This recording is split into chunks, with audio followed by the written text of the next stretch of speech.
Hey everyone, welcome back. In this video, I'm going to explain AI agents. Most engineers get this wrong because simply prompting a large language model is not enough when your business requirements demand complex, multi-step actions that require reasoning, tool usage, and error correction. I have seen manual workflows take down production systems when they rely on brittle scripts. Today, we change that. This is the definitive guide to moving beyond chat interfaces and into the world of autonomous agents. Let us dive in. In this video, we will explore why static pipelines fall short and how AI agents solve that. We will cover the agent architecture, the necessary tools to get started, and a deep dive into function calling. Then, we will build a production-grade implementation and discuss how to debug common errors. These are the topics we are going to cover in this video, so do not skip ahead. Watch all the way through to actually understand this properly. Quick note before we dive in, this channel shares practical IT tutorials every week. So if that is useful to you, hit subscribe and join our WhatsApp community linked in the description for more resources. Think about this. You have an application that summarizes customer feedback. A static prompt works fine for a simple CSV file. But what happens when that feedback needs to be fetched from a live API, categorized, and then pushed into a CRM? A static prompt cannot handle that. It cannot retry on failure. It cannot decide which tool to use. This is why complex workflows fail in production. You need a system that can reason and act. So, what is an AI agent really? It is a reasoning engine wrapped in a loop. Think of it like a smart intern. You give them a goal, like find the best price for this product. The intern doesn't just guess. They search the web, they compare the results, they write down the prices, and if they realize they missed a store, they go back and check. That iterative loop of thought, action, and observation is exactly what defines an agent. Before we build anything, you need to be set up correctly. First, ensure you are running Ubuntu 22.04 LTS or macOS 13 or newer. You need Python 3.1 or installed. Check this by running Python 3 -- version in your terminal. You also need an active API key from an LLM provider like OpenAI. You will need administrator access to install packages. If you're not familiar with the terminal, just open your standard command prompt now. We are going to use the official LangGraph library, so have your environment ready. How does an agent work internally? Look at this flow.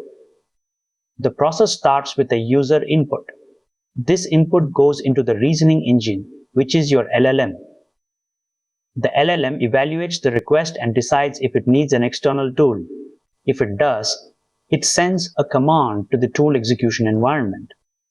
The tool runs, returns the output back to the LLM, and the LLM decides if the task is complete or if another step is needed. This is the core feedback loop.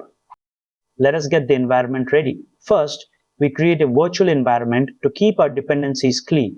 On line 1, we create the environment. On line 2, we activate it. On line 3, we install the core agent libraries, specifically LangGraph.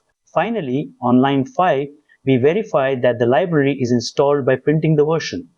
This ensures everything is correctly linked. If you see a version number like this, your setup is correct. If you see an import error, double check that your virtual environment is active. This is our minimal agent. We import the OpenAI chat model and the pre-built React agent on lines 1 and 2. The React pattern stands for reason and act. We initialize our model on line 4 and create the agent on line 6. On line 7, we invoke it with a simple prompt. Notice how the agent takes the user message and produces a final answer. The agent processed the prompt and returned the time. This is a basic example, but it shows how the agent abstraction handles the conversation state for you. In production, you need tools. Here, We define a tool using the tool decorator on line 3. This docstring on line 5 is critical.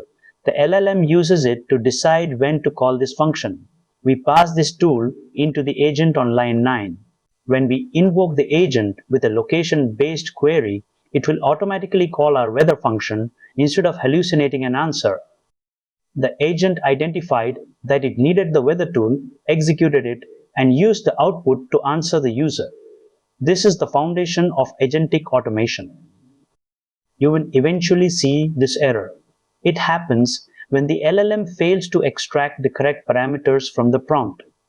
This usually means the tool description is too vague. The fix is simple.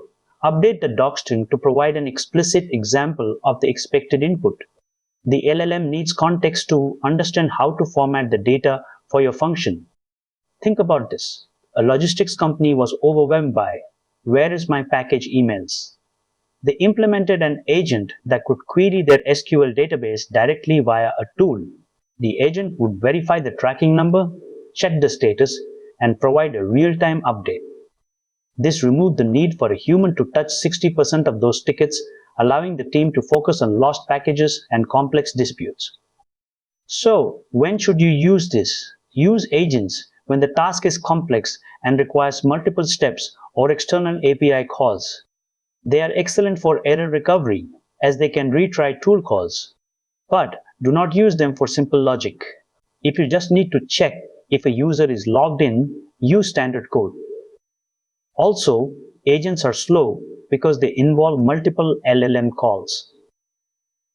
If your users need a response in under 100 milliseconds, an agent will not work. Make sure to review each point shown on screen carefully. Let us recap. First, agents are iterative reasoning engines, not just static prompts. Second, your tool docstrings are the most important part of your agent's API interface. Third, always use virtual environments to keep your agent logic isolated. Fourth, production systems require robust error handling for API calls. Finally, monitor the reasoning path because agents can sometimes get stuck in loops. These are the core pillars of agent engineering. Make sure to review each point shown on screen carefully. If this video helped you and you think it can help others in the community too, please do like and hype the video. It helps more people find this content. Hit subscribe to stay updated for our regular videos. Join our WhatsApp community using the link in the description where we share more practical IT resources every week. Thanks for watching, and I will see you in the next one.